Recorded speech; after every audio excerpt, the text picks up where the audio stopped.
Welcome, everybody, to Too Legit to Crit, a tabletop role-playing podcast hosted by a few individuals who, unlike your average Wizards of the Coast executive, we're proud of what our contributions to society are.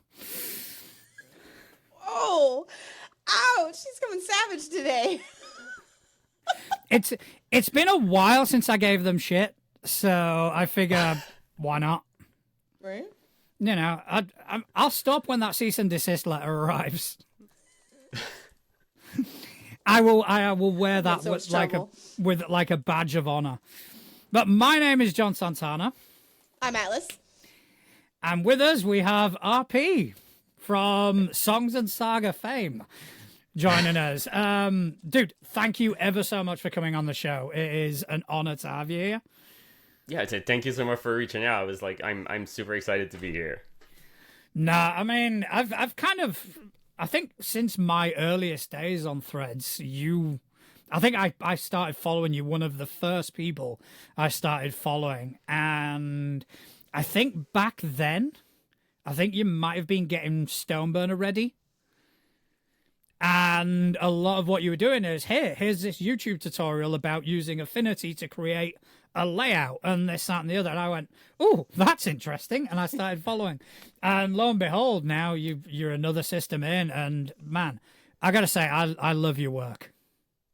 That's super kind. It was stressful to finish like such a big campaign as like Stoneburner and like publish something new, and like especially like coming out with a new system, and like, okay, are people gonna like this as much as my previous thing? Like, it's always like imposter syndrome kicks in so much after like something that you've made like actually connected with people, and then you're like, am I going to be able to do that again, or was that like a one-hit wonder? Like, is it a Wonderwall kind of situation or not? Like, I love that. The answer is yes, by the way. They do love it as much, if not more so. It's amazing. But no, I feel that. Every time I do something slightly good, I'm like, that was a fluke. That was an accident. That was sheer beginner's luck. 10 years later, it's beginner's luck, you know? Yeah, I think that it seems to be quite a prevalent sensation in the community. The imposter syndrome. I know I suffer with it inside and outside of this realm. But I've seen so many people suffering with it, and it's just like someone like yourself having imposter syndrome to me is wild, because I just kind of want to grab you and just kind of go, no, you deserve it. You deserve to be where you are, and even higher. You deserve even more than where you've got. It's tricky because what we do is also very connected with art. And art is subjective, right? It's like we often see that in games where like the designer is going to write like, once that game has left like the printer, this game is yours and you can do whatever you want with it.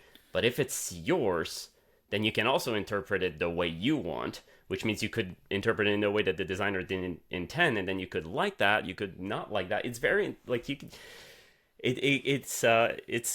There's so many vibe checks. It's just like, is a game going to connect with people? It's just like a matter of vibes often, and like that's not like it's hard to get that vibe. I think my favorite, speaking of vibes and people getting it or not, my favorite comment on Threads was like, I was hyping it up. I saw you hyping it up. Everyone's talking about Songs and Sagas. They're excited. There's talking. I saw a comment flash across my Threads page of like, it's in space. How did I miss it was in space? I was like. But well, to be fair, like, it's not like in your face about it. Like, it's you know, like you said, vibe check. Some people are like, yes, wait, it's in space. Like, yeah, it's not mentioned, and like we're working like Songs and Sagas is like it's a very condensed game, right? So it's just like a little pamphlet that you can print at home, and there's like a separate sheet for the map, right? It's like two pieces of paper basically, and like we didn't have a lot of space to write everything we wanted to write. Sure. So a lot of things are hinted at, either in rolling tables or in this very short setting paragraph. We're working on an expanded edition, even more so that now that like we've seen that people like the condensed version. So we're like, okay, like let's kick the project off the ground and like invest in more art and like more text and more like a bigger book, right? And in that bigger book will be a bit more clear as to like what the setting is. But yeah, it is in space, but also not really. Yeah, it's beautiful, the whole thing. So like, tell us about it. Like, anyone who's watching the show doesn't know it. Like, give us Sell us your dream baby right there. Yeah. Love that expression. I'm gonna steal it. Right. So the way that I describe it is that Songs and Sagas is a OSR reimagined TTRPG. And what I mean by OSR reimagined is that like it has some roots into the OSR. Like you can like OSR or NSR movement. So basically like the kind of like mentality that when people were playing D&D in the 70s kind of like style of gameplay, right? And then D&D evolved into something else. But then that mentality of the way that people used to play at the time came back with like old school essential, and then it kind of forked into the new school revolution movement, where you've got like your Marka, like Into the Odd, you've got Cairn, you've got Knave, you've got like all of those like Mouse Ritter of fantastic NSR games. Like Songs and Sagas is a bit like that, but it takes more risks than the traditional OSR and NSR games, as in like I'm a big fan of story games, like stuff like actually like the first TTRPG that I played, like many people, was D&D, and I had a horrible experience with it, as in like my character was killed in the John. Sorry. My character was killed in the first 5 minutes by like not an enemy, but like a fellow player wanted to my level 1 loot. So long story short, I didn't touch the hobby for like 13 years, and then I came back and started playing Fate, and from Fate I discovered Blades in the Dark, and from Blades in the Dark PBTA, and like learned all about like story games and collaborative storytelling, and I was like, that's my jam. I love that. So Songs and Sagas is this weird thing where we like, there's a reason why like NSR and OSR games are popular. They're fun. They're really well built. So we took that framework and we added a bunch of like things related to story games, so collaborative storytelling and all of that, like a narrative control and a balance between like who has narrative control between the GM and the players. And we also added something a bit funky that I personally haven't seen in an OSR game. It's the usage of a deck of cards for the core resolution mechanic of the game. So one of the things that we do is that like I have the game printed here. I have like the X map that you have like when you start playing the game, and all those X's are regions and islands that you explore in the game, and those regions have a risk rating, and that risk rating determines the number of cards that you pull when you make like a check or a test or a save, whatever you want to call it. We call it a trial roll. When you reveal those cards, it's possible that like some of those cards are going to be black, others are going to be red. If those are black cards, the risk of your test is going to be increased. So you thought you needed to beat a certain number, and whoops, you've revealed 2 black cards, and actually that number has increased by a lot. So that's kind of like the gist of the game. But in terms of like setting or like what the game looks like, it is like a super short pamphlet. Like it's a thing that you can easily print at home. You've got like guidelines, the setting, maybe the camera. Okay, camera's going to pick it up at some point. The camera's trying to find my face. Which I love, by the way. It gave me a minor heart attack earlier. You moved, and it moved. Like, his camera's following. The camera's moving, yeah. It's like, oh, okay, we're good. I'm going to try to, like, put it in, like, okay. Now, I think you should stop moving. But, yeah, so we've got, like, the character sheet over there, and then we've got all the rules inside, and it won't focus. And I love that, though. And on the back cover, there's the character creation process, and then there's that extra sheet that's basically like an X map and a bunch of rolling tables that you can use to like play. And yeah, so like that's what the game looks like. And in terms of like setting, the gist of it is, if I want to be very, very blunt so that like people like get it and not like try to hint at what the setting actually is, you're a bunch of Viking type people who you've left your world because the end was coming. Don't know why. Maybe we'll say it in an expanded version, but for now we don't tell you why you left your world, but it was coming to an end.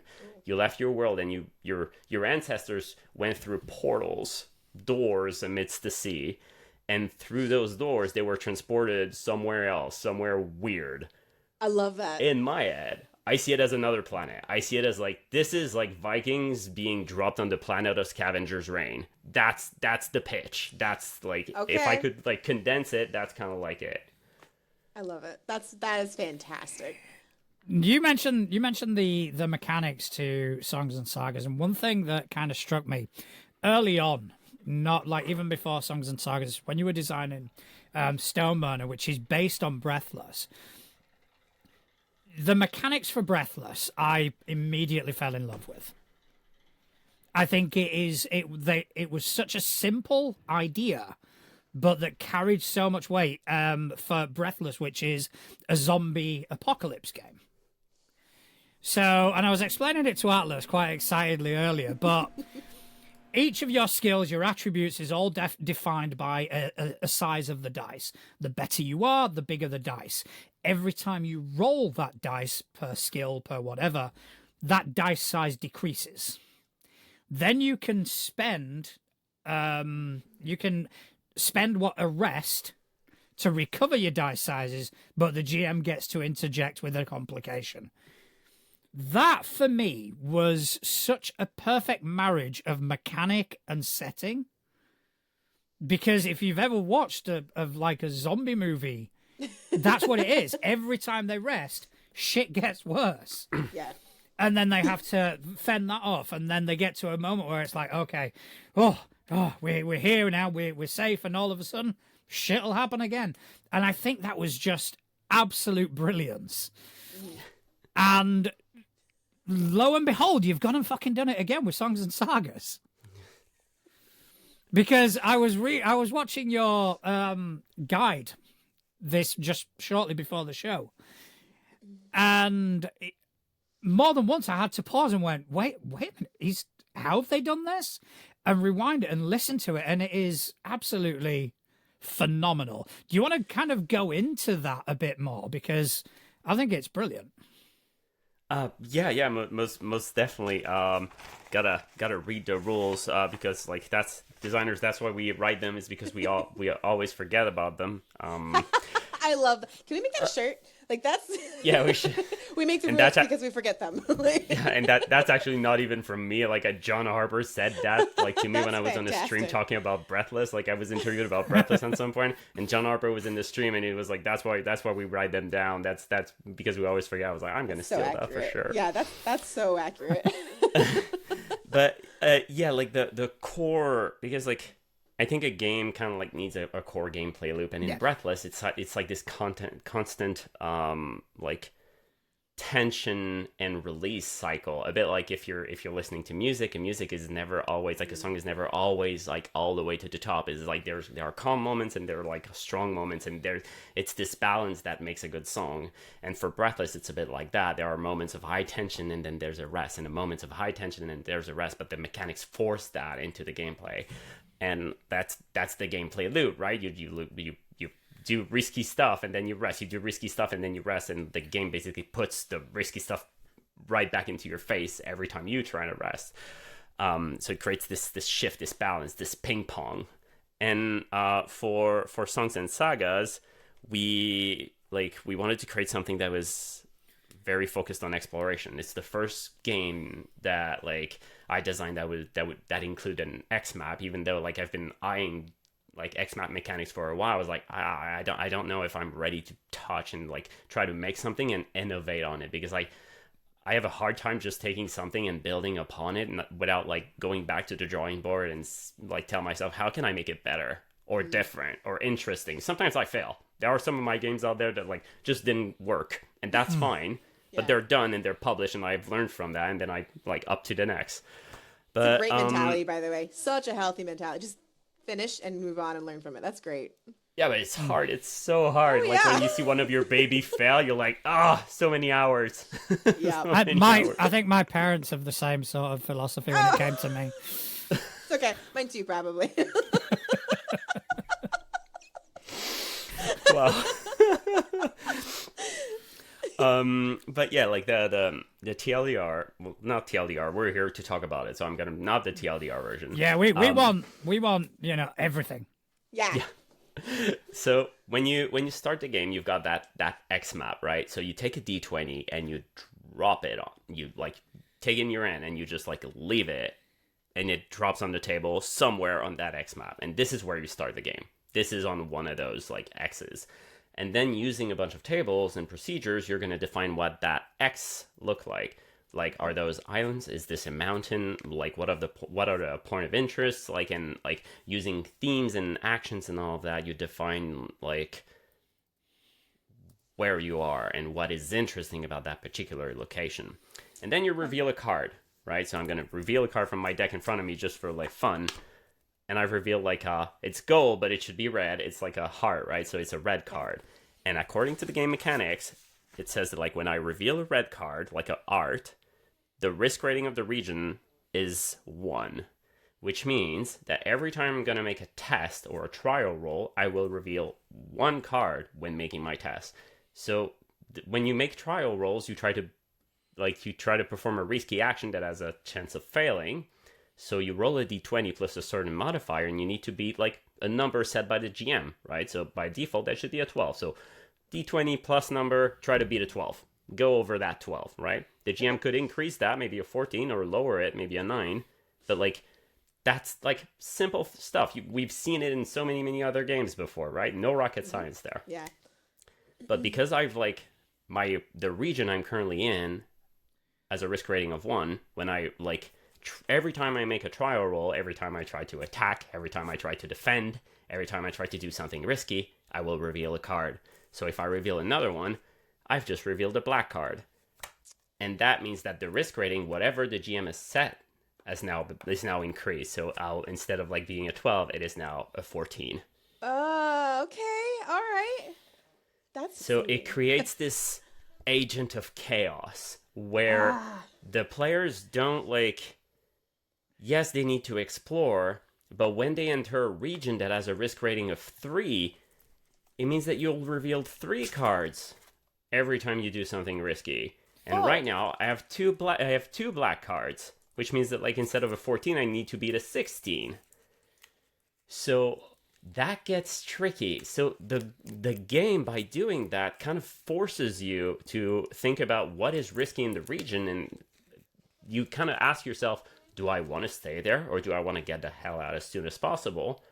And if I stay here, how can I get that number down? How can I stabilize the region? How can I make it more friendly? Because like, as I said in the setting, your ancestors have left their own world, and they're in this place that's very treacherous and dangerous. Kind of have to make it work at this point, yeah. Yeah, you have to make it work. You have to settle, right? So, oh my gosh, yeah. I want to play this so bad. Like, I am all about. It's so funny because like I'm a zombie fan. I'm an adrenaline junkie. Like I love story games, but I also love the fact that like games that are games where there's risk involved. So, like I said, I've been hyping Songs and Sagas. Granted, 9 times out of 10 I get the name wrong, but that's because I mouth English is hard. English is so hard. But like, try to learn French. Like that's. I did one day. I went on to Duolingo. And they had me try to figure out what meant in 4 different squares. They all said and I'm like, no, I'm out. I tried. I failed. but I see what you mean though about like games being games. It's fun. Like that's like, I love it when a game is like, it prompts you to interact with the mechanics. When a game is like, oh yeah, don't use the mechanics, I'm like, but it's fun to roll dice. It's fun to take those things and like throw them. There. Yeah. This is a great blend of that. That's my point. Is like this is a beautiful blend of this is very clearly a game, and like yes, I'm in it, but also the storytelling, like the story concept is beautiful. I'm just like like it's great. I love it. One thing I did like is when you talk about doing your trials. A lot of systems. And like just to kind of go back to the D20, like the Pathfinder and the D&Ds of the world, it's very much a success or fail. Granted, some of them have degrees of success, degrees of failures. What Songs and Sagas does is a success or a setback, and the way they differentiate is on a success, the player takes control. On a setback, the GM takes control. And I think that was a really sort of unique way of looking at the way trials are handled.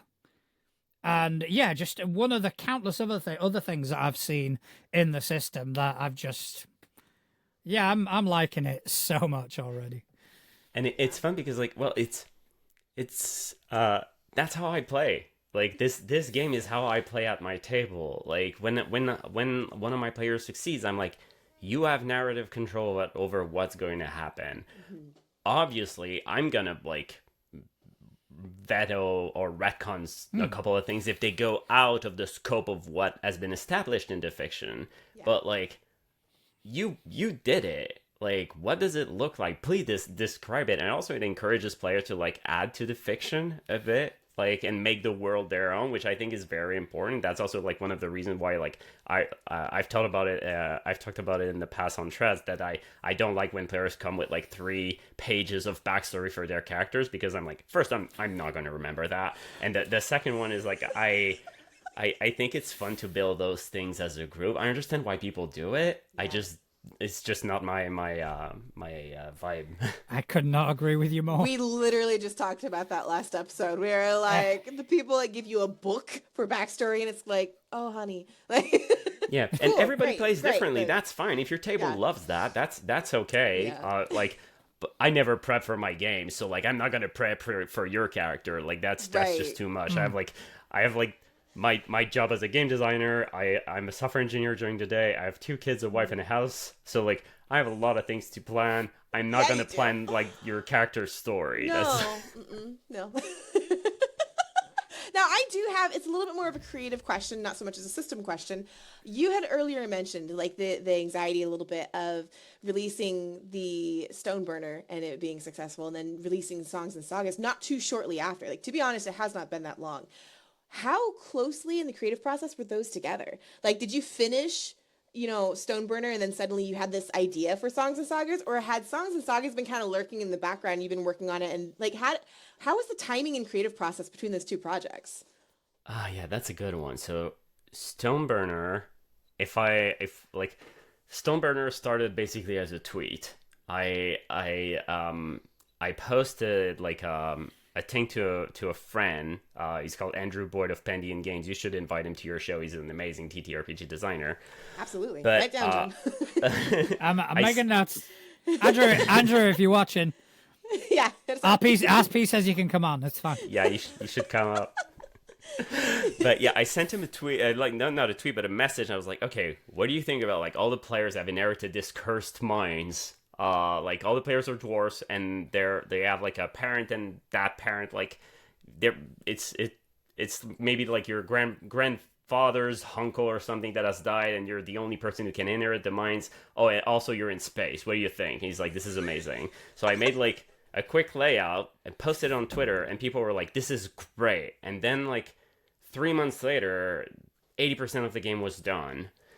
And that was like, I think the first tweet was in December, not of that year, but the 2022, I guess, December 2022. The Kickstarter was in April, so like 4 months later, 4 or 5 months later, and like Songs and Sagas was not there yet. It wasn't in my head. So like I was mostly focused on Stoneburner throughout 2023 because I really want. There's so many Kickstarters that fail. It was my first one, and there were so many variables that I needed to play with. Like needed to print the thing and then send it to a distributor and then like send all those copies. We sent like over 1,000 copies around the world, and like that was the first time I was doing that. So there were so many risks and variables, and I was like, I need this to work. It cannot be late. I was Didn't like, you- So didn't you also have someone making dice for Stoneburner? oh yeah, that wasn't. It was not planned. I love that. Oh yeah. Like we didn't know we would make dice because like we didn't know that the campaign would blow up. We didn't know that like it would blow up in popularity. We're like, okay, we think with $4,000 we can make 100 copies and distribute them, and it's gonna be that. And then it was like, oh yeah, $45,000 later, Whoops. like we're there, right? So as it blew up, we were looking for ways to give stuff to the community, right? So we invited guest writers. We invited like 5 like great TTRPG designers to write stuff for the game. And then we were like, okay, what else can we do? Could be cool to do some dice, right? It could be fun. So I made like a post on Twitter at the time. And then Rich of Hatchling Games pinged a dice maker from the UK. She's called Jody of Jody's Dice Farm, Yeah. and Yeah. she's know Jody. fantastic. She's amazing. She's just great, and she was like, oh yeah, I'm gonna make some dice. Like I can work with you, and we partnered, and we made like a limited like set of dice. I think I have a couple here that I actually bought for my editor. I still need to meet him at some point in the near future, but no. They are really pretty. Yeah, it's like, well, this is like a chunker one. Like this was a test, but it's like a big Oh, God, yes. that's fucking gorgeous. yeah. Oh my gosh. And it's like made of jasmonite, so it's like this faux stone kind of material. And I love that. Like I recently played a game of Avatar Legends, and like they with the Kickstarter they shipped like those very pretty obsidian dice or something, and like one of my players like broke one of them in our last game.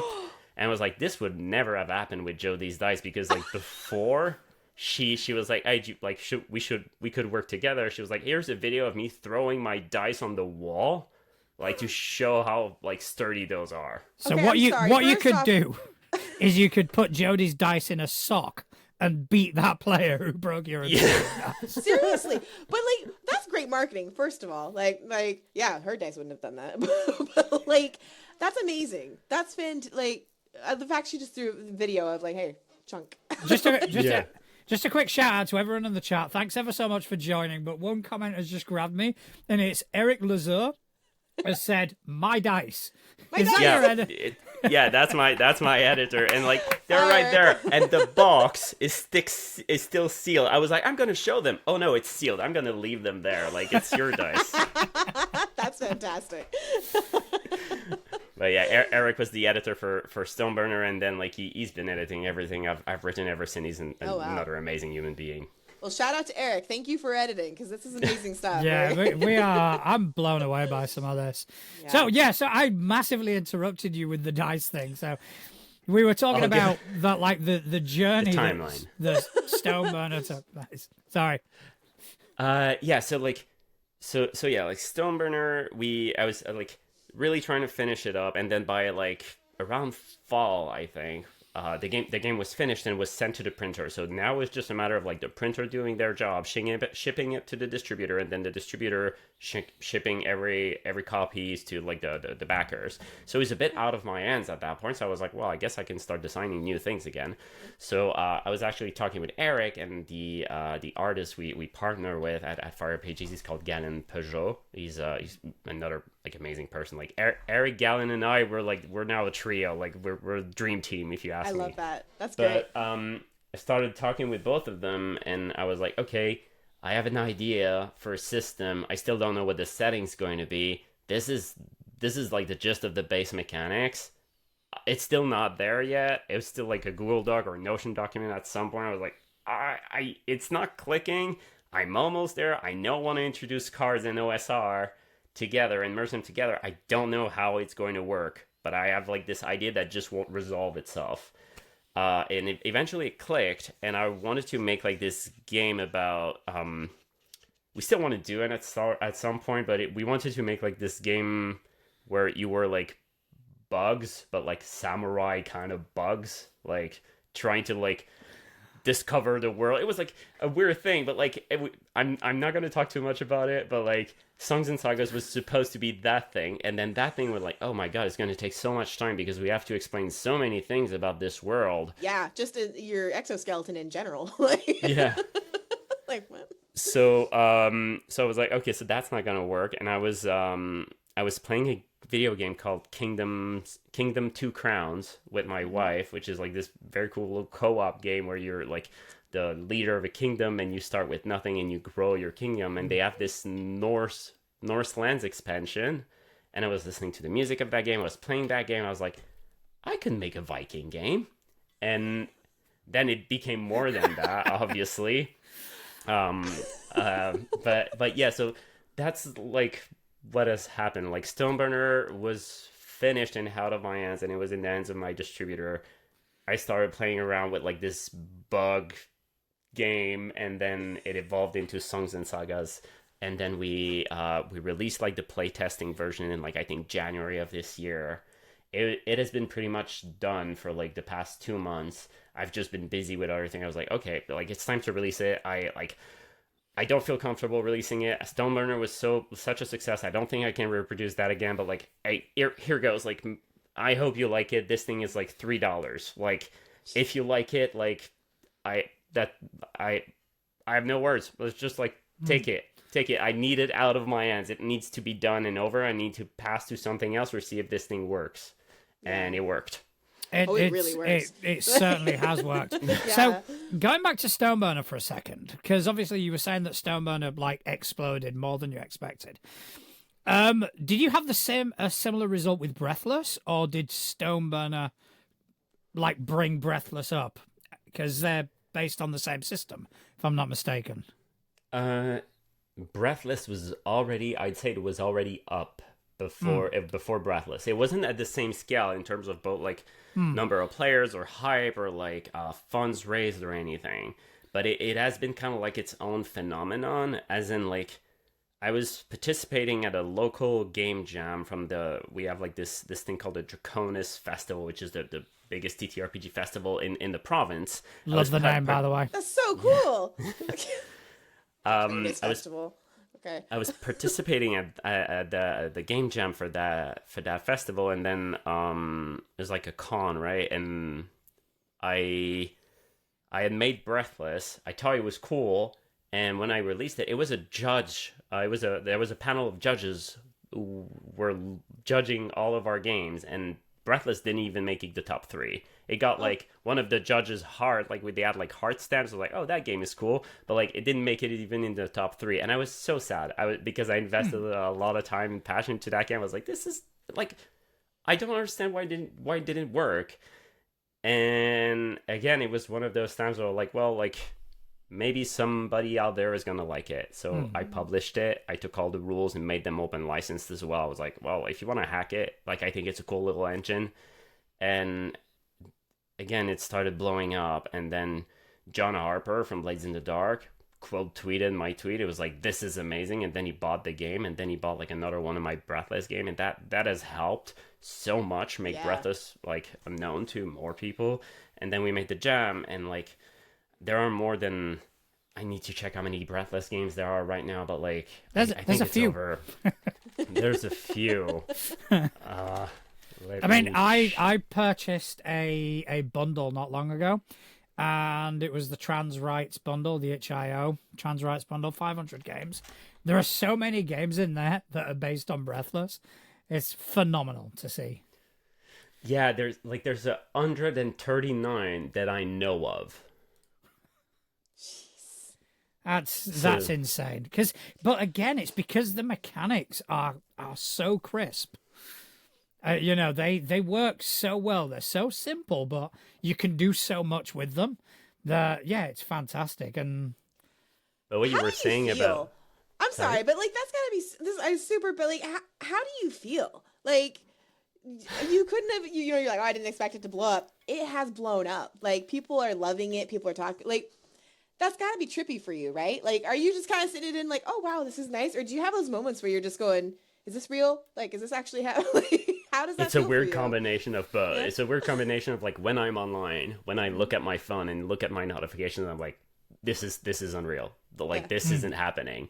And then I go back to my real life and talk with some of my friends who are like, oh yeah, you designed some TTRPGs and whatnot, and like they have no idea of the scale of those things are happening. Like the friend that broke my obsidian die, when I made like a post, I was like, you're like, me complaining about you breaking my die has been seen by 800,000 people. Like but yeah, like there are some moments that you are hated on the internet, sir. You owe me new dice. But there are some moments that are unreal, and other where I'm just like, there are basically there's a line between like when I talk with my friends and when I'm interacting online, and it's like this, it's a weird thing. But yeah, it's definitely unreal. Every time I release something and it works with people, it's just humbling. It's just like, I look at this and it's the most wonderful feeling in the world. And like, it's not even about like people buying the game or anything, but like what really is impressive is when someone reaches out and sends me a DM and they just like, I played your game either solo or as a group, and I had a great time. And I'm like, this is it. That's all it takes. That's all it takes. Like I'm beyond happy. It could be one person, it could be 100, but if one person has played the game and had fun, that made it all worth it. That's amazing. That's spot on.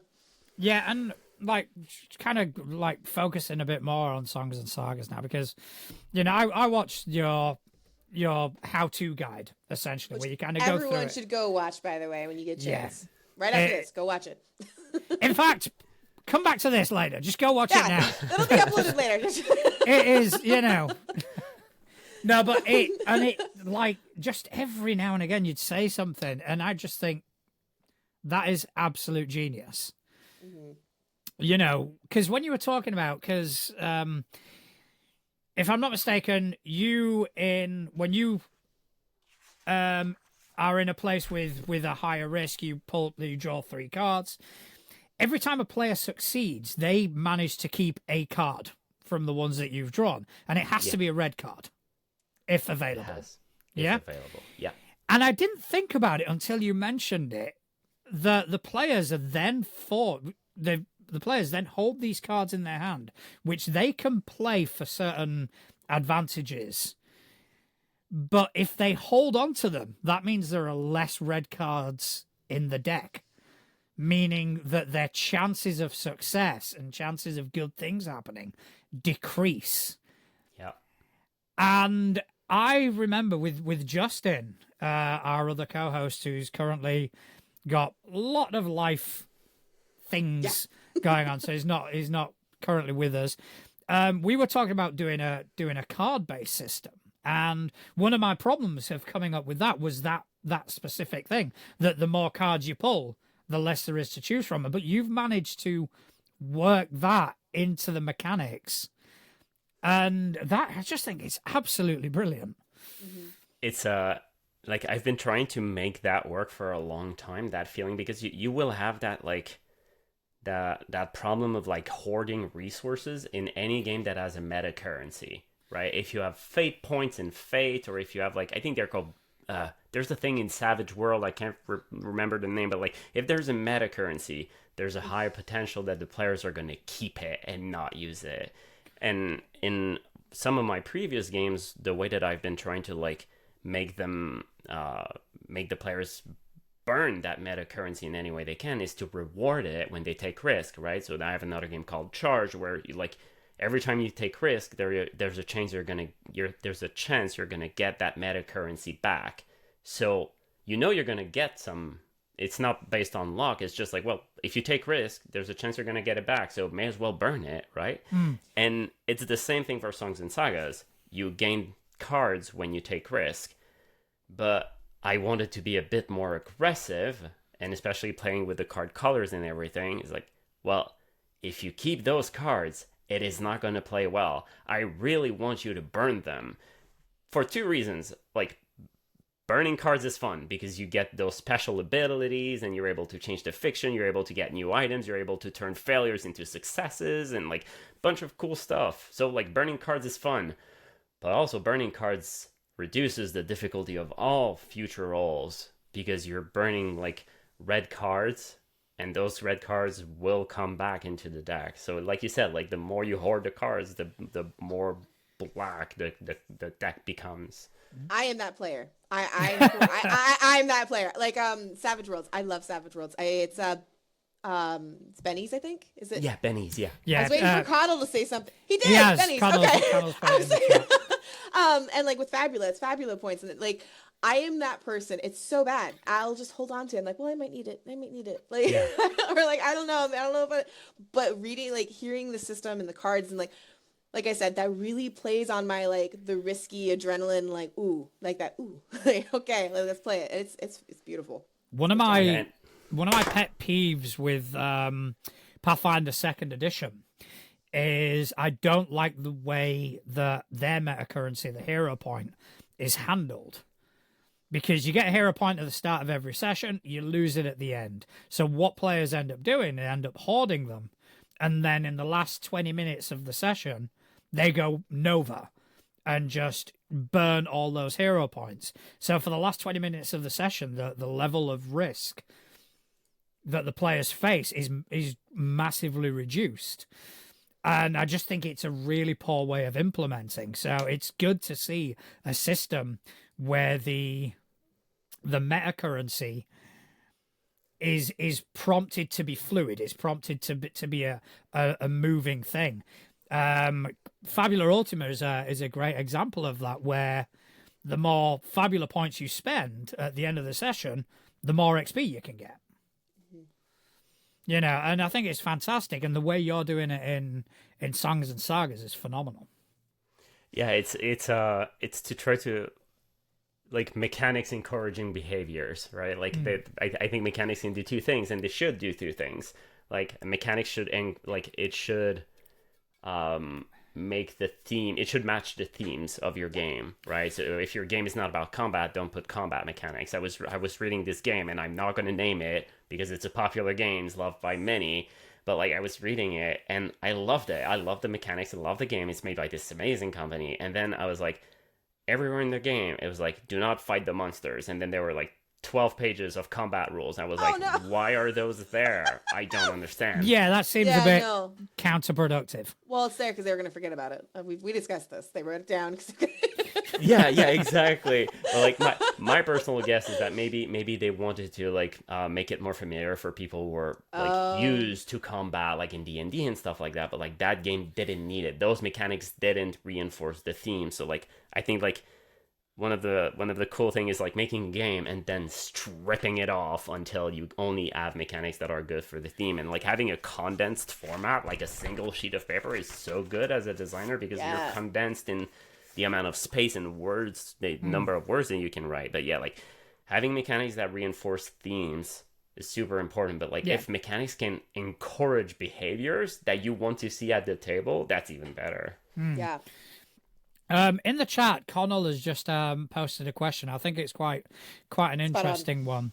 Yeah. It's, how do you choose whether to make an entire new system versus continuing to work with the one you've already made? Why not create a new setting instead of system rules? Yeah, it's a good one, because like, it also, like, if you keep making new systems, you're also leaving your older child like alone, right? You're not taking care of them. You're like, okay, you're done, and then like, it's all about like making something new and hype. Like, it's all about hype all the time. So like, I think it's like, when you think about a setting, well, like, the way that I work is that if I think about a setting and I look at all the systems that I've made, if there's a match between like one of those systems, like for example, if I want to make something that is really like focused on adrenaline and exhaustion, and like people like always getting into risky situations, and like they will always have a hard time until they don't, and then the game puts them back into like an adrenaline situation. Then I know I have that. I know I have the system that will work with this kind of setting, so I will use Breathless. But if I'm like, okay, I want to make a game about solo exploration, but like, I don't think Breathless is gonna fit for that game. Maybe I could make something new, right? And then you experiment, and then you fail. You experiment, you fail again. Eventually, you make something. Maybe it's good, maybe it's not. But yeah, like, it's trying to find that balance of like, if you keep making something new all the time and you're not investing time and energy in the systems that you've already built, then you're not helping them grow. And I think making Breathless grow, making Firelights, another one of my system, grow is very important to me. But also, like, if those systems don't help the setting that I want to create, then I think I need something new. I think that's a fantastic insightful. answer. Yeah. That is really interesting, because you're right. I mean, you wouldn't be able to get Breathless to work for exploration, because it just quite simply doesn't fit. I mean, you could. It'd be more of a nightmare, though, really. Yeah, and like, it's funny you mentioned that, because I have made a solo exploration game based on Breathless, and it's called Nomadic, and it doesn't end well. The game has when the game ends, you die. It is a tragic exploration game. The game tells you from the get-go, you're like, every time you're out of resources, you have no more die to use, you're out of everything, you have two choices. Either you leave the game, or you reset everything and you go. It's like a thing inspired by No Man's Sky. It's like you go on another planet and you fast forward 6 months in the future, but like there is no succeed conditions. Like it's either you continue playing or you decide that you're done and your character dies, and that's it. That's the game. And I think like it worked with Breathless, but it wouldn't work for like another kind of setting, I think. Yeah. That's absolutely. delightfully grim. I love it. I love all of your themes. Like it's got like you've got the fantasy with the dwarves and like the Norse, you know, the adventuring, but everything has this underlying vibe of like, I don't want to say mystic because that's really the wrong word, but it's just that kind of extra. There's something extra. It's not just a dwarf game. It's not just a space game. It's something, and it's a little bit extra. It's great. I love it. Like, yeah. Yeah, I mean, it's like you get a concept and you turn it on its head. Yes. Do you do that on purpose, or does it just happen? Like when you're like, oh, I can make a Viking game. Like, was it I'm gonna make a Viking game, but I'm gonna do this to it, or was it like, did it all happen at the same time? How do you combine your themes? Yeah, and I think combine is the right word, right? Because all my settings are boring at first. They're always boring. Like, I don't they're know. not Samurai Bugs isn't boring. Samurai Bugs. We want to see Samurai Bugs happen. I'm gonna send you some of the art that our illustrator Galen has made, because like it's like something else.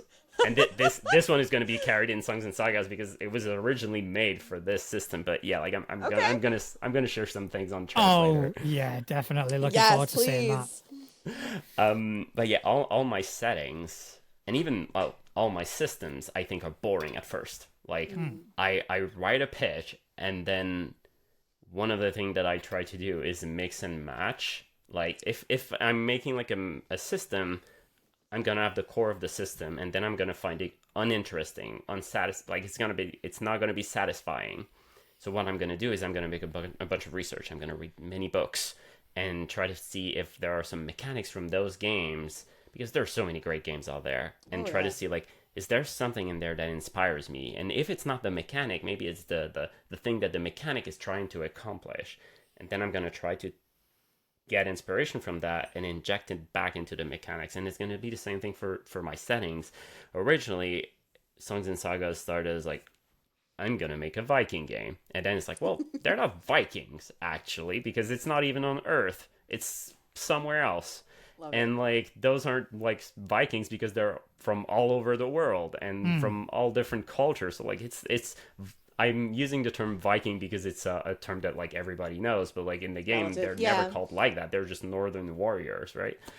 Love that. But yeah, it started like that, and then I do some research and I read books and I watch TV shows and movies or play video games, and then there's another setting that inspires me. And for Songs and Sagas, I was watching a bunch of like Viking movies and Viking TV shows and like reading books and everything. And then I was also playing Horizon Zero Dawn, and I was also watching Scavenger's Reign, and those three things combined helped me create this setting. And not just that, but also like our illustrator Galen, like when I send him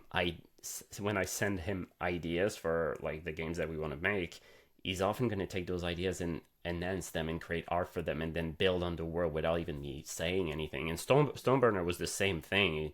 Like I never talked about like star dragons in the game, and then eventually it just drew one. He was like, "Hey, it's like, what do you think about this?" I'm like, "This is amazing." It goes like straight up like.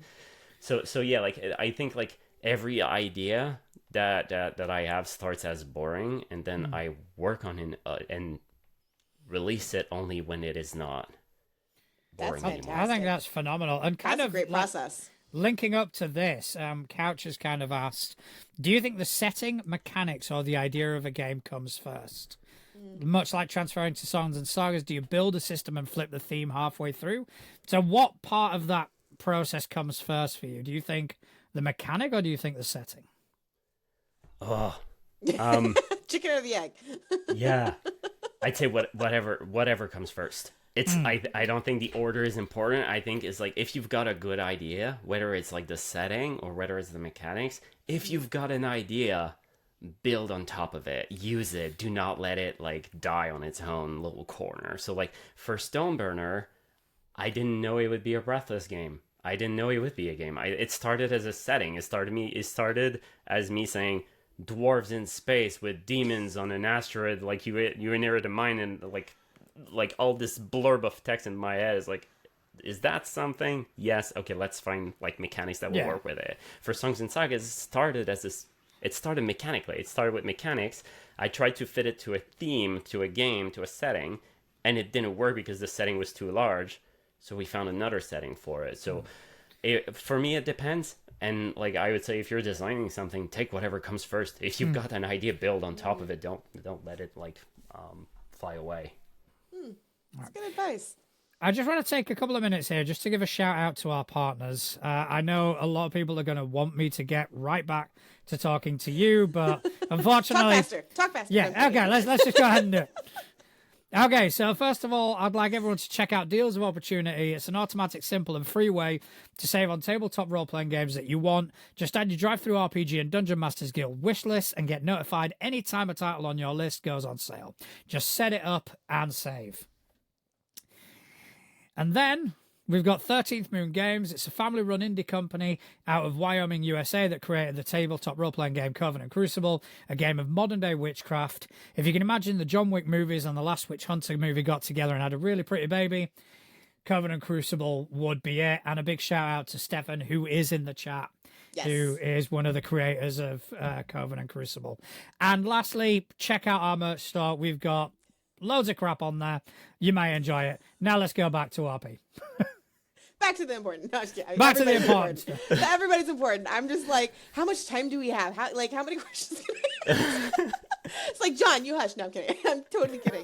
But on that note, actually, so, you're artists. I do a lot of RP art. Not like URP, but like TTRPG art. Yeah. Anyways. And I totally get that. The whole, like, you get this idea, you run with it. There's many times Connell has been like, hey, I'm designing this world. I'm like, cool. Giant crystal stone alien. And he's like, yeah. So, like, I get that. But one thing that I am obsessed with is the soundtrack. How did that happen?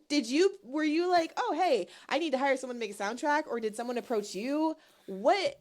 Please explain that. Okay, I call it a soundtrack, but nobody composed any songs for Songs and Sagas. Okay. So like it is a custom playlist. Yeah. Okay. that I made. But you put it together, and nobody was like, "Oh, hey, this is the vibe." You were like this. Yeah. So like every time I work on a game, what I do is like I always listen to like video game soundtracks, music, movie soundtrack, TV show soundtracks when I work or when I like work on TTRPGs or during like my day job.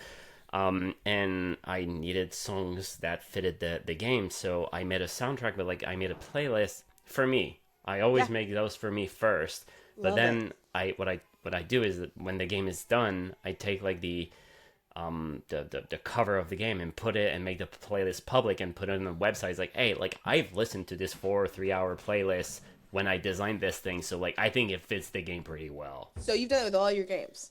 Yeah. Okay, because then I'm going to go listen to all of them. Because the reason I'm obsessed with it is I do the same thing for my character. Every single game I make a huge playlist soundtrack for my characters. So when I saw that you did that, I was like, oh, my people. I understand that. I get that. That's wonderful. Absolutely wonderful. So another question from the chat, again from David. It's like, do you find that as a system designer, you have more or less difficulty working within the systems that you didn't make?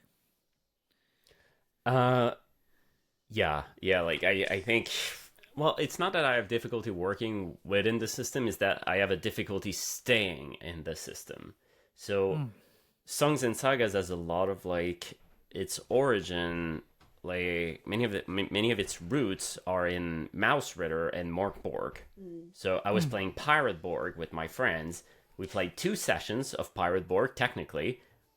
We played a bunch more using a different system that is now Songs and Sagas, still in the Pirate Borg world. So this is like, I have a hard time not making a game my own. So like right now I'm playing Avatar Legends with my friends, and I'm like, this is a cool game. I'm gonna make something out of it. And then like I already have a PDF all laid out, and my players are like, they're making jokes every time. It's like, oh, RP, do you have a new character sheet for me? It's like, yeah, I do. Like, it's like new week, new character sheet. So like, here you go. So I have a lot of trouble staying within the bounds of a system for more than like a couple of sessions before I want to try to do my own take on it. That actually makes me feel a lot better, because I know that me and a lot of my friends and even Connell will be playing a system or GMing a system, and we'll be like, like, how about it's we change good, this it's thing? good. Yeah, but how about we, and then at that point, it's like, is it even its own system anymore? Like, I don't know. Yeah. So speaking of kind of building on other systems, I kind of want to pick your brains a tiny bit regarding the game jam, regarding the Songs and Sagas game jam, specifically because you've worked with someone that we know pretty well, that we've referenced a few times on the show, and that's Andrea from Print and Play Games. Yeah. They've made a VTT for your system. Holy shit. Yeah, that was my reaction too. I don't think there are many systems out there, and we're even talking like the big ones. We're even talking like the big corporate, baby stealing Wizards of the Coast systems. They don't have their proprietary VTT. Yeah. But you've brought out thing. You opened up the game jam, and Andrea just went, "Yeah, all right, let's make a VTT for this." Yeah, and That's insane.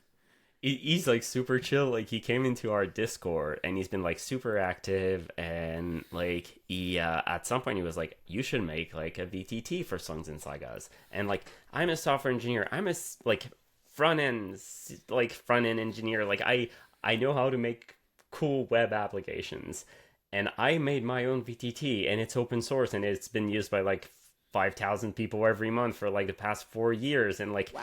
I know about this stuff. And when he pitched me the idea, I was like, I don't have the time. It's going to take me like so long.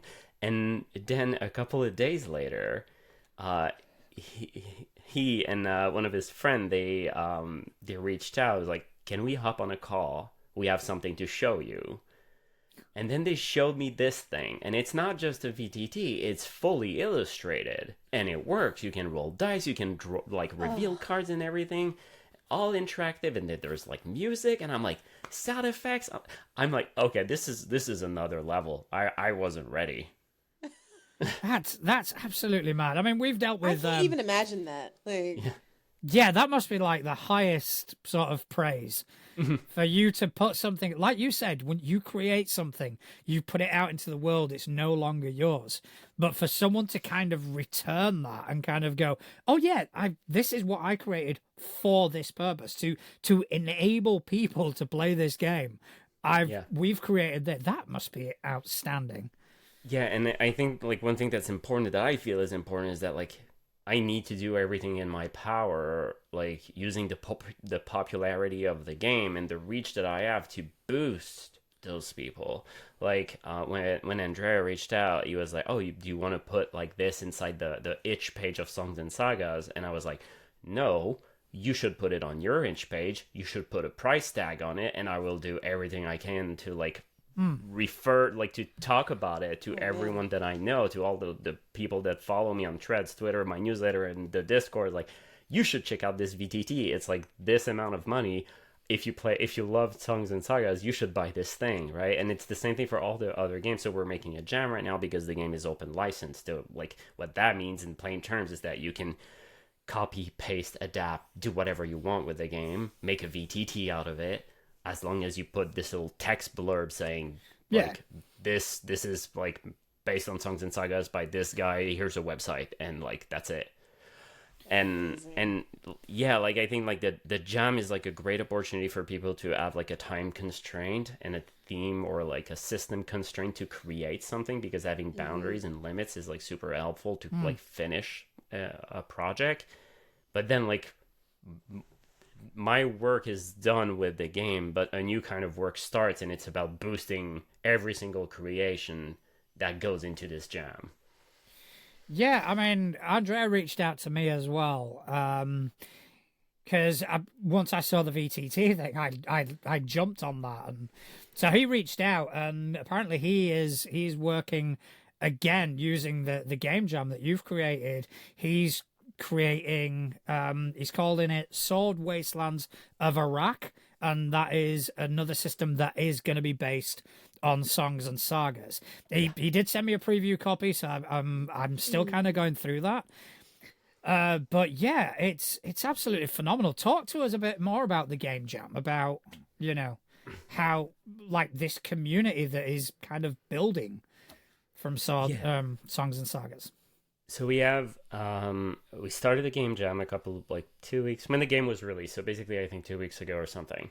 And the goal is to either make something compatible with Songs and Sagas. So whether it is like a sheet with rolling tables, an adventure, a pre-filled X map, anything, right? Or to make a game that uses the mechanics, the systems that power Songs and Sagas, games that we call carried in Songs and Sagas. So you have 2 months to do one of those things, finish it, and publish it.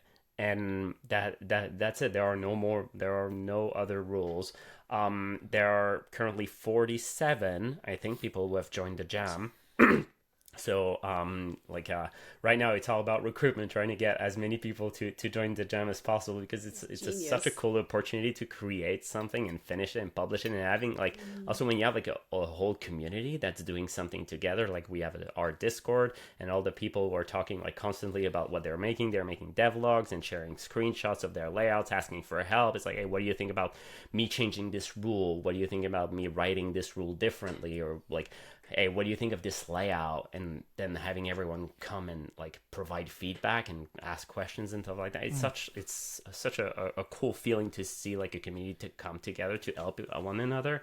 And yeah, so we have 2 months to do that. I have my own idea of what I'm going to do for the jam. Like I recently watched a Fallout TV show, so I'm like, I'm going to do a little act, like a little like Songs and Sagas act of like in the Fallout universe, so like something like that. But yes, and also the amazing folks at El Refugio, they're like a publisher, a TTRPG publisher based in Spain. They reached out, and like, spoiler alert, I think I mentioned it in like my video on YouTube about Songs and Sagas, but like they're working on translating the game and the SRD and invite like the Spanish speaking community to join the jam. So as soon as like they are ready to join, I'm gonna extend the jam by like a couple of weeks or months, so that they have the time to join in and like create something for like the Spanish speaking community. That's amazing. Because I remember seeing that on Threads, and I actually offered my services and went, look, if they need like an extra translator, I'm always happy to help. Our local Spaniard. But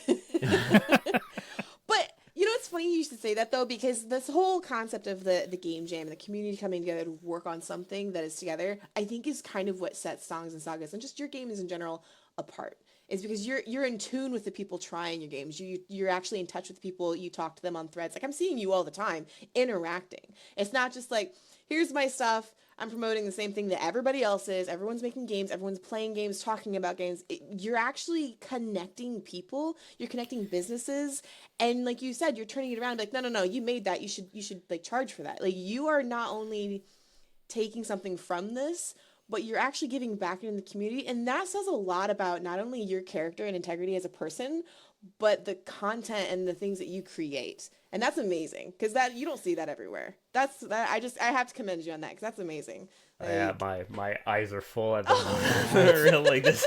Sincerely though, like, I get so hyped about this because it is so much more than just, here's my game, buy my game. Like, you are invested and the people are invested. So thank you for all the hard work you've done in that, because it shows. It shows, and it definitely, it shows, like Atlas was saying, it shows your strength of character, but it also shows your passion towards gaming, not just your game, but gaming in general, to kind of go, hey, this is what I created. Let's see what you can do with it. Yeah. Yeah. And, you know, it's absolutely phenomenal to see. And I'm sure we're going to be paying a lot of attention as to what comes from this, because this is an absolute, it's a phenom. It is something that we don't get to see. We don't get to witness as much as we would like to. And thank you ever so much for that. very, very, very kind. I think there's so much toxicity in the world, and there's so much like condescending people out there, and like everyone is trying to learn, Yeah. and like I at some point in my career I wanted to like drop out of like software engineering and go and be a teacher and all of that, because like, and ended up not doing it and just like trying to interact more with like junior and intermediate engineers to try to like mentor them and everything. And like this is basically what I want to do as well in like the TTRPG space. If I can help, I fought my way through a bunch of things. If I can help people learn about them without going through the same pains as I did, well, I'll do it. That's amazing. I mean, like I said, amazing. I think the first experience I had with you was you posting videos on YouTube whilst you were working and whilst you were kickstarting Stoneburner, kind of going, hey, this is how I do a layout. I actually bought Affinity because of you. There we go. More marketing. Yeah, I think, yeah, you came out and said, oh, check out Affinity, and it was on sale. It's like, fuck it, let's do it. So, but yeah, it was, you know, just your videos of kind of going, okay, this is how we use Affinity Publisher. This is how we do a layout. This is how we kind of, and it was all useful information. It was all, this is how I'm going to make your life easier. And doing that whilst you're kickstarting a system was just insane. I never sleep. Apparently, I was about to ask that. I'd be like, so like sleep to wake ratio. What are we talking about? Yeah. Actually started sleeping a bit more now that the baby is going through she's sleeping through the night, so like that helps a lot. Yes. Yes. Win. Yeah, good job. That's fantastic. So before we kind of bring this to a close, I just want to kind of pick your brains. What sort of advice would you be able to give somebody who is potentially looking to building their own system? The first advice would be to read other like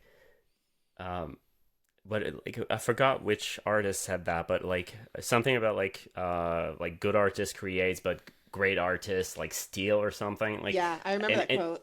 And it's the same thing in the TTRPG space. I think like we all build on top of the shoulders of people who came before us and built. Like, for example, like, you can take a look at the big names out there like Blades in the Dark. Like, that system didn't came out of nowhere. It was built on the shoulders of like PBTA. Right? And PBTA was also built on the shoulders of like something else before. And like it's all about like, I think reading many games that you like and trying to find what you like in them and trying to like connect the dots and make something new out of it, looking at it, hating it, and trying to find ways to fix it would be, I think, my first step is like trying to find great games that you love and like mix and match things that you love. And same thing for your settings, like mix and match things that you settings and stories that you love, and try to create something new and exciting out of it. And like, it will not work from the get-go. It doesn't work for me. I don't think it works for anybody. Like, somebody saying otherwise, I don't listen to them. I think like to be blunt, I think they're full of shit. But but I love it. But yeah, like I don't think it will work from the get-go. But like, just start from stuff that you love, and like, also don't care too much about balance, because once a game hits a table, balance is not really important. It's a lie. It doesn't exist anymore. Yeah, once like it hits the table. there is some concept of balance, but I would not call it balance as in like, oh, the numbers on the dice and everything is like, when it enters a table, when a game enters a table, there's the chaos that comes in from the players and the GM that have interpreted your rules differently, and that will completely break your game. So like, try to just make an experience that you love based on stuff that you love, and that will get you like 80% there. The last 20% is learning Affinity, but that's another thing. Well, that's good advice for designers. I love it. I do have a... Go ahead. No, by all means, carry on. No, I was going to say, I have a similar question, but slightly different. If someone is buying your game, Songs and Sagas, if they're picking it up because they're going to run it, or they're picking it up because they want to play it, what is one message you'd want to get across to them either GM or player, doesn't matter. Like, what do you want the people who are like really taking in your product to know? Like, I think like one thing that is like that we didn't have enough space to write inside the game, but I still think is very important. Like one of the core reasons why I recorded a 1 hour video about like the design intents behind the game, is the fact that like there are two kinds of roles that you can make in the game. There are trial roles and fate roles. The trial roles is when you're trying to make something that is risky, and a fate role is when you're not. And that comes from the fact that like we talked about like games being games being stuff that you can play with. And this is a direct result of this me having this conversation with my players, because many games are like, oh, don't roll until it's risky. But my players love to roll all the frickin' time. They love rolling dice, and we're there to have fun. It's like a random Monday evening, and we're like eating snacks and drinking. It's like, okay, like I want to roll for some stuff because like I want to have fun. So that's why the fate roll mechanic is there, and it's because trial rolls make you interact with cards.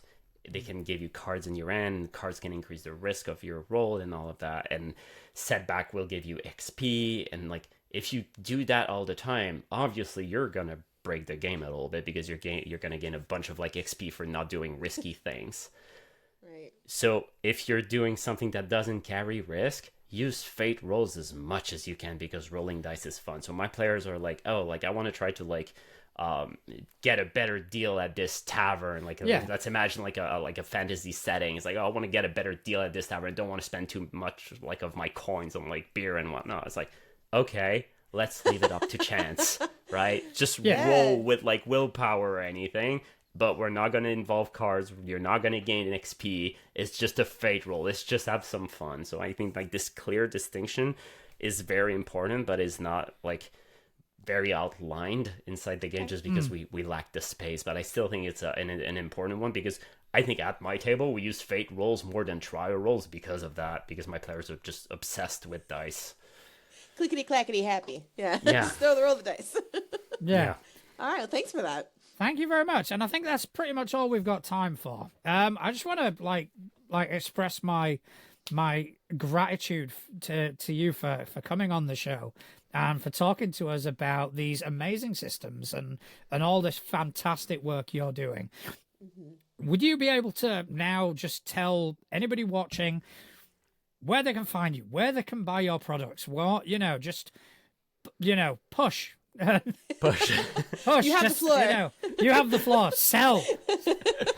Sell, damn it. So you can find me online pretty much. Like if you search for Fari RPGs, you're gonna find my itch page on Google. You can buy all the games in digital versions over there. FariRPGs.com. We have prints available there. Prints for Stoneburner.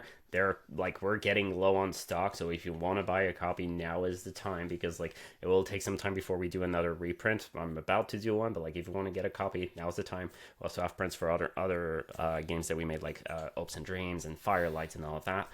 Apart from that, I'm on social media, mostly on Threads. I try not to talk too much on Twitter because it's a horrible space. It's a cesspit, yeah, it's horrible. But yeah, I'm RP DESHAIES. I'll drop it in the chat, but like you can search for that handle pretty much anywhere. You're gonna find me. I have like a special handle for Fari RPGs, but I don't interact with it as much. I'm a very open book, and I try to be myself, and being behind the wall of the company logo is just not me. So it's just like, I'm RP. I'm the person that does games for this logo, but like I'm just me. Yeah. I'm just having fun. So Love it. That's great. So yeah, and also like I really recommend you give a follow to. I'm gonna drop their links in the chat as well. But like Eric is the editor for most of our games now, and he's also gonna do writing for Songs and Sagas. He's already started working on like islands and everything that we want to make for the expanded edition of the game, and he's just a joy to work with. So if you're like, if you add your idea for your system in your game, and now you're done with Affinity and you want to give like that to an editor, he's the guy to hire. And Galen Peugeot, he's like the illustrator, again, like an amazing person to follow. So yeah, go give those two a follow. They're 100%. I'll be doing that straight after. I also want to give a big shout out and a big thank you to everyone who's come to join us in the chat. It's been great to see you guys. It's great interacting with you guys. And also, Atlas, thank you ever so much for spending some time with us this evening. Do you want to tell people whereabouts on the interwebs they can find you? Yes, mainly Threads as well. Threads, TikTok, Instagram, atlas.ursa. Atlas like the Titan, Ursa like the bear. All right. As for me, you can find me behind most of our social media presence at Too Legit to Crit on Instagram, Facebook, and TikTok. Also, you can find me at natural.juan on Threads. And I just want to thank everyone who spent time out of their busy day listening to Atlas and I with an absolute genius waffling on about tabletop role-playing games. Thank you very much. Good night. Thank you.